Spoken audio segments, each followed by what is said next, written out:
पुस्तक का नाम ब्रह्मचर्य जीवन की अनिवार्य आवश्यकता। लेखक पंडित श्रीराम शर्मा आचार्य। ऑडियो 3। वर्तमान शिक्षा संस्थानों की दुर्गति। इस समय बालकों की शिक्षा दीक्षा के लिए जिन विदेशी ढंग की शिक्षा संस्थानों का विकास हुआ है, उनकी दशा बिल्कुल विपरीत है। आरंभ में चाहे इनमें कुछ उपकार भी हुआ हो और देश को ऊंचा उठाने वाले थोड़े बहुत व्यक्ति उनमें शिक्षा पाकर निकले हों, पर इस समय तो उनकी दशा सब तरफ से शोचनीय ही दिखाई पड़ती है।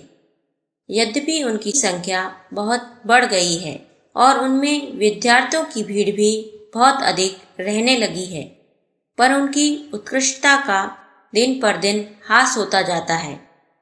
अब ये स्कूल और कॉलेज लड़कों के चरित्र निर्माण की बजाय चरित्रहीनता का आधार बनते जा रहे हैं। लड़कों की उद्दंडता, शिक्षकों के प्रति उनका असम्मानजनक व्यवहार, पढ़ाई की अपेक्षा फैशन तथा शौक मौज में उनकी प्रवृत्ति आदि दोष तो प्रत्यक्ष दिखाई पड़ ही रहे हैं। वीर रक्षा की भी उनमें बड़ी दुर्गति हो रही है और वहाँ का वायुमंडल ऐसी दूषित हो गया है कि जो सीधे और सुशील स्वभाव के बालक भी वहाँ जाते हैं, वे अन्य लड़कों की संगति में पड़कर उनका उदाहरण देखकर थोड़े ही दिनों में वैसे बन जाते हैं। जो थोड़े से बालक घरेलू परिस्थितियों बस और स्वाभाविक रूप से सदाचारी रहना भी चाहते हैं, उनको बड़ी आयु के दुष्ट लड़के बुरी तरह से छेड़ते तथा तंग करते हैं, जिससे वे पूरी तरह नहीं तो कुछ अंशों में चरित्र से गिर ही जाते हैं। इन शिक्षा संस्थानों के शिक्षक और मास्टर भी अब बहुत निम्न स्तर के होने लगे हैं। शिक्षा वृद्धि के नाम पर इस समय जो नए स्कूलों की भरमार हो रही है, उनके कारण ज़्यादातर अधकचरे युवकों को ही शिक्षा कार्य के लिए नियुक्त कर दिया जाता है। वे स्वयं ही 2-4 वर्ष पहले ही शिक्षा संस्थानों के विद्यार्थी थे। उनमें वे सब दुर्गुण अथवा त्रुटियां मौजूद रहती हैं जिनकी शिकायत इन स्कूलों के संबंध में की जाती है। कुछ गिने चुने प्रसिद्ध और पुराने विश्वविद्यालयों और कॉलेजों को छोड़ दिया जाए तो इस समय सामान्य स्कूलों के शिक्षक स्वयं सच्चरित्रता, नैतिकता, सदाशयता के गुणों से अनजान होते हैं।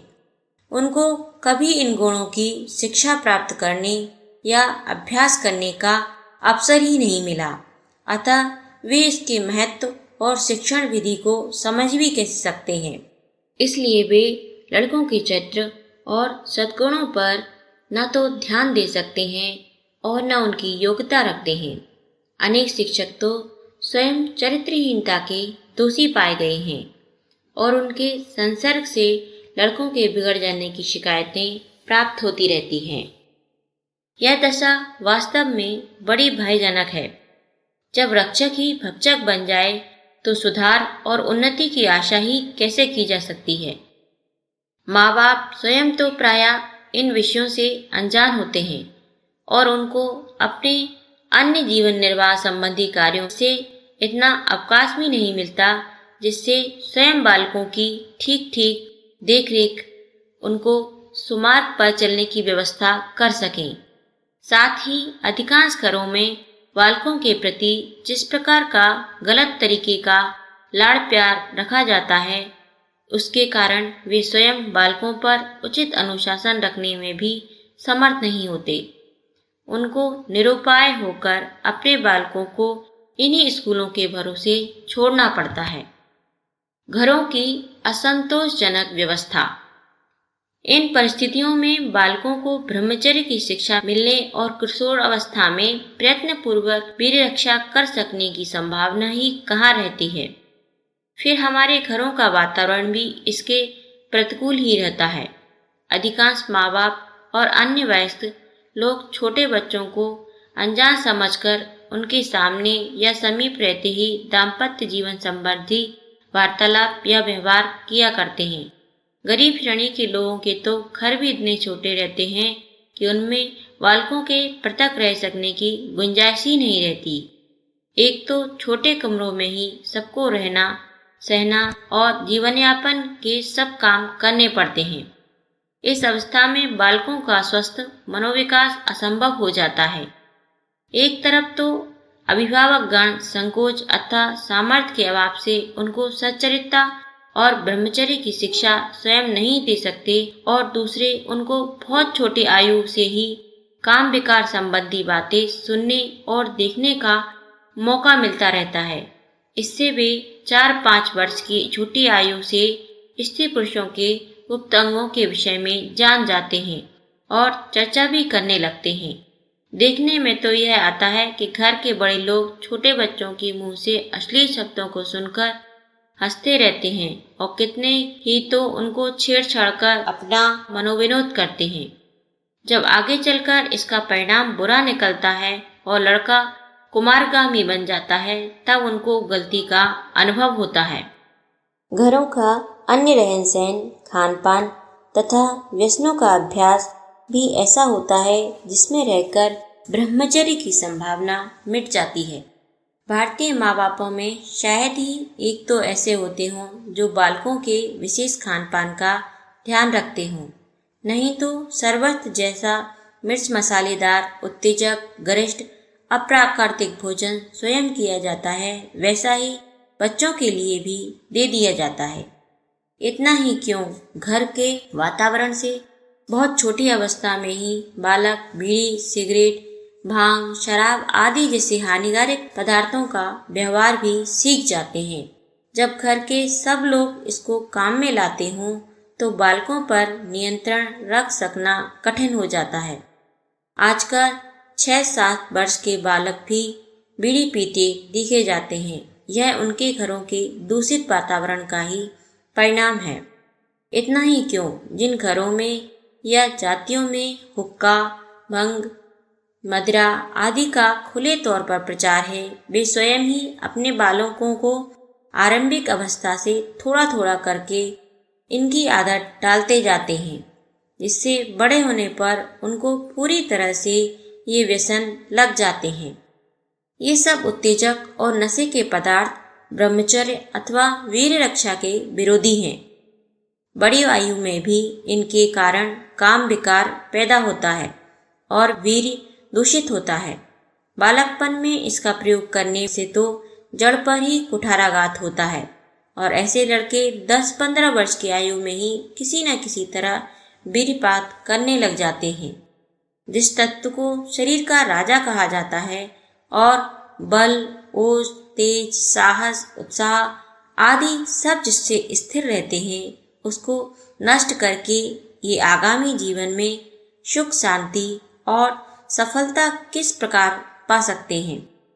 ऐसे लोग बड़े होकर निश्चित ही दुराचारी दुर्गुणी शठ लंपट बनकर अपना जीवन नष्ट करते हैं और जिस समाज में रहते हैं उसे भी तरह तरह के कुकर्मों द्वारा नीचे गिराते हैं।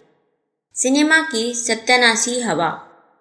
ब्रह्मचर्य नाश की दृष्टि से इस समय जो सबसे बड़ी व्याधि पैदा हो गई है वह सिनेमा की है। यद्यपि इसका विस्तार हुए 30-35 वर्ष से अधिक नहीं हुए, पर इसी बीच यह हमारे जीवन पर छा गया है। जीवन के जिस क्षेत्र में देखिए इसका कुप्रभाव दृष्टिगोचर होता है। युवकों के चरित्र तथा स्वास्थ्य को तो बुरी तरह चौपट कर रहा है। मनोरंजन के नाम पर स्त्रियों के अर्धनग्न अंगों का प्रदर्शन करके अश्लीलता पूर्वक गाने और नाच दिखाकर विद्यार्थियों तथा नई आयु के युवक युवतियों में जिन वासनाओं और कुप्रवृत्तियों को भड़काया जाता है उससे उनका नैतिक स्तर चरमरा जाता है। इससे उनमें विषय भोग की इच्छा जागृत हो जाती है और उनकी पूर्ति के लिए वे उन्हीं अनुचित उपायों का अवलंबन करने लगते हैं। उनकी शिक्षा सिनेमा घरों में मिलती है। इस समय तो दशा यहाँ तक बिगड़ गई है कि सामान्य घरों के 3-4 वर्ष के बच्चे अपनी तोतली वाणी से सिनेमा के संगम होगा या नहीं जैसे मशहूर गंदे गानों को अलापते नजर आते हैं और माँ बाप भी अपनी संतान की प्रतिभा को देखकर बड़े प्रसन्न होते हैं। स्कूलों के कविता पाठ में 8-10 वर्ष के बालक बड़ी लय के साथ मेरा महबूब आया है जैसे निकृष्ट गीतों को सुनाते हैं और मास्टर साहब भी उनको सुनकर खुश होते रहते हैं। इस दुरावस्था का प्रभाव ब्रह्मचर्य के लिए कैसा घातक होता है, इस संबंध में एक विद्वान का यह कथन ठीक ही है। सबसे बड़ा विष तो सिनेमा घर में बोया जाता है। यह मनोविनोद नहीं है, चरित्र के पतन और ब्रह्मचर्य का नाश का खुला द्वार है। छात्रावास में सिनेमा के अनैतिक दृश्यों का बहुत व्यापक और घातक प्रभाव होता है। युवक युवतियों के मन चंचल हो जाने से वीर अपने स्थान से चलित हो जाता है। आजकल के नवयुवकों में से जो 80% वीर विकार से पीड़ित हैं, उसका एक बड़ा कारण सिनेमा भी है। अश्लील साहित्य और चित्र आदि। हमारे चारित्रिक पतन के कारणों में अश्लील साहित्य का भी हाथ है। इस व्यापक युग में साहित्य भी धन कमाने का साधन मान लिया गया है और नीच प्रवृत्ति के अनेक लेखक उनकी गरिमा को बिल्कुल भुला बैठे हैं। इस समय लेखकों की ऐसी श्रेणी पैदा हो गई है जो यौन अनाचार और कामुकता की बातों का यथातथ्य वर्णन करने में ही अपनी विशेषता समझती है। कुछ समय पहले ऐसे अश्लील उपन्यासों और कहानी पत्रिकाओं की बाढ़ आ गई थी और ये गंदे लेखक एक दूसरे से आगे बढ़कर अपने जौहर दिखलाने लगे थे। उसी भाव में एक कहानी पत्रिका के प्रथमांक में ये शब्द पढ़ने में आए थे कि आप श्रृंगार, प्रेम, कामोपभोग की बातें पढ़ना चाहते हैं तो हम वह भी आपको पर्याप्त मात्रा में देंगे। ऐसे लेखक स्वयं वैश्यागमन आदि दुराचारों में लिप्त होते थे और उन्हीं अनुभवों को कलम द्वारा प्रकट करके अन्य युवक युवतियों को विपथगामी बनाने का कार्य करते थे। चूंकि इस प्रकार का साहित्य सर्वथा निस्सार होता था, इसलिए कुछ समय बीतने पर उसका प्रभाव बहुत कुछ नष्ट हो गया। तो भी बाजार में ऐसे साहित्य का अभाव नहीं है और नीची श्रेणी के तथा बाजारी पाठक मनोरंजन के लिए उसी को पसंद करते हैं। इस प्रकार की पुस्तकों तथा पत्रिकाओं का प्रभाव नई उम्र के लड़कों और युवकों के लिए बहुत घातक होता है। ऐसे वर्णन प्रायः कामोद्दीपक होते हैं और उनसे संभोग की इच्छा उत्पन्न होती है। गंदा साहित्य अवश्य ही पाठकों के मन में गंदगी पैदा करता है और ये विभिन्न मार्गों से वीरनाश में प्रवृत्त हो जाते हैं। यदि उनको अपने विचारों को व्यवहारिक रूप में परिणत करने की सुविधा नहीं मिलती तो भी वे मानसिक दुराचार में प्रवृत्त होते हैं और इसके परिणाम स्वरूप प्रमेह, स्वप्नदोष आदि जैसे वीर संबंधी रोगों से ग्रस्त हो जाते हैं। अश्लील चित्रों का प्रचार भी आजकल बढ़ रहा है। बहुत बड़े नगरों में तो गुप्त पुस्तक विक्रेता सड़कों पर नंगे चित्रों की पुस्तकें बेचने लग जाते हैं। कितने ही नगरों में भले और प्रामाणिक समझे जाने वाले प्रकाशक ऐसी गंदी तस्वीरों की किताबें गुप्त रूप से छापते और बेचते पकड़े गए हैं। बहुत से युवक जिन्होंने आरंभ से ही वीरनाश करके अपने को खोखला बना लिया है और वीर के निर्बल पड़ जाने से अपने दाम्पत्य संबंध में भी असमर्थ हो गए हैं। ऐसे कामोपभोगों के चित्रों से उत्तेजना प्राप्त करना चाहते हैं। यह नहीं कहा जा सकता कि वे ऐसी योजनाओं में कहाँ तक सफल होते हैं, पर इस भ्रम के कारण ऐसे गंदे चित्रों की पुस्तकें काफी बिक जाती हैं। यही कारण है कि अनेक बार पकड़ा तकड़ी होने और दंड दिए जाने पर भी ऐसा साहित्य बंद नहीं हो पाता और उससे अनेक अनुभवहीन व्यक्तियों का जीवन दूषित होता रहता है। इस दृष्टि से सिनेमा, पत्रिकाएं और पोस्टरों के अनेक चित्र भी आपत्तिजनक और हानिकारक होते हैं। ये अर्थपिशाच निर्माता नीति अनीति का ख्याल छोड़कर केवल इस बात की चेष्टा में लगे रहते हैं कि लोग अधिक से अधिक उनकी फिल्मों की ओर आकर्षित हो और उन्हें भरपूर कमाई करने का मौका मिले, पर इससे जनता के चरित्र की कितनी हानि होती है और समाज में दोष द्रोहों की कितनी वृद्धि होती है, इसकी चिंता वे कभी नहीं करते।